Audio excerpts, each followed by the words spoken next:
So when EA announced they were making a Star Wars game with developers DICE, there was a huge scepticism in whether they could pull it off in such a short amount of time. I mean, let's be honest, DICE served up a mess that was Battlefield 4, that in all honesty took over a year to even begin to be playable, and we learnt at our own peril that a lot of developers and publishers recently have only been interested in their yearly financial statements and to appease the board of shareholders. So it's not entirely critical to expect to get what you pay for. After all, us gamers love to contradict ourselves. We complain that a game is unfit to be released, yet we are the first to put our money down as soon as we get a sniff of a popular yearly AAA title. So when the Star Wars Battlefront beta was released, a large number of doubters, including myself, came around that DICE and EA could indeed deliver a game that every Star Wars fan has been crying out for, without the game being an unplayable mess. A brave move that would indeed signify either a huge disappointment or a sigh of relief. For me, it was the latter. And now it's officially released. They have succeeded in doing just that. Well, kudos to DICE, they've indeed done a great job. And giving us a taste with the beta was their way of showing us, the fans, we are determined not to fuck this up, and they haven't.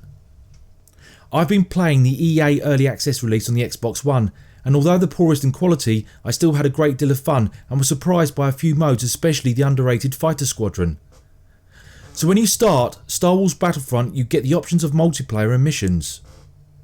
Missions consist of training, and some examples are riding a speeder bike on Endor, learning to fly in an X-Wing and getting to play as Darth Vader and Emperor Palpatine using your powers of the dark side against the oncoming rebels. I'm glad DICE included this, so when you start you have a good idea of how to handle yourself. Then we come to battle, where you battle your opponents on such planets as Endor and Tatooine with a friend. Hero Battle, like Battle, allows you to pick up one of the three Imperials, in this case Palpatine, Darth Vader or Boba Fett.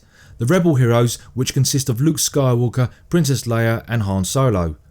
I got to play all the characters at one stage or another, and although Luke is by far the most powerful, I actually preferred playing as Boba Fett. But all heroes and villains were surprisingly equally matched, and it is a case of knowing how to play the character when seriously under fire. The last is Survival, which pretty much speaks for itself. Survive wave of opponents with an optional friend and collect power-ups from drop pods to help you through. I actually really enjoyed this, and it's certainly something I go to if I'm having an off day on multiplayer or Fighter Squadron. Multiplayer consists of game modes with large 40-player battles and smaller modes for 8 players, but there is something for everyone. Supremacy is both ground and air attack, where rebels and Imperials fight to control 5 key points on a map. Walker Assault is basically an attack and defence scenario where if you're rebels you have to stop the AT&T walkers from destroying the rebel stronghold. This is basically what you played in the beta on Hoth. I had a lot of fun on the large 40-player maps, and the inclusion of all 6 characters certainly emphasised the Star Wars feel, and you can't help but be impressed with the level design on the 4 available maps, which are Tatooine, Hoth, Sullust and Endor. But it was Fighter Squadron where I was caught completely off guard by how addictive it was. Because DICE did a grand job of making it easy not just to be able to fly the vehicles but also locking onto your opponent's ship, I found myself manoeuvring my TIE Fighter or X-Wing and blasting my way through in these dogfights. And if you're lucky enough to find any power-ups, you get the chance to play the Millennium Falcon or Boba Fett Slave 1. Cargo is basically Battlefront's version of Capture the Flag. Matches start at 5v5 as you collect cargo from the enemy base and return it to yours. Like Walker Assault, Drop Zone was playable in the beta and was an 8v8 where teams took control over escape pods, defending them against your opponents. Droid Run is a 6v6 where Rebels and Imperials fight to capture and hold 3 GN key power droids. Again, another mode I greatly enjoyed and found myself playing a lot. Blast is a 10v10 team deathmatch in a Star Wars universe. Hero Hunt was interesting as 7 of you pit your wits against one hero or villain. The player to take down the hero stroke villain then becomes the hunted. Heroes vs Villains, which is full on Star Wars mode where you battle it out for victory. This mode was also a lot of fun and gave gamers the chance of playing the 3 iconic figures from both sides. As you play and pick up power-ups, which can be anything like a blaster cannon, smart rocket or squad shield, all help you in your cause, but once you start to rank up you can get star cards, which can be anything from jump packs, personal shields and focus fire, which should give you an upper hand when in a tight spot. There are a few downsides. I would have preferred an additional single campaign, but guess due to the time constraints it wasn't really on the radar. It also would have been nice to have more than just the 4 planets, especially considering the DLC is nearly as expensive as the game.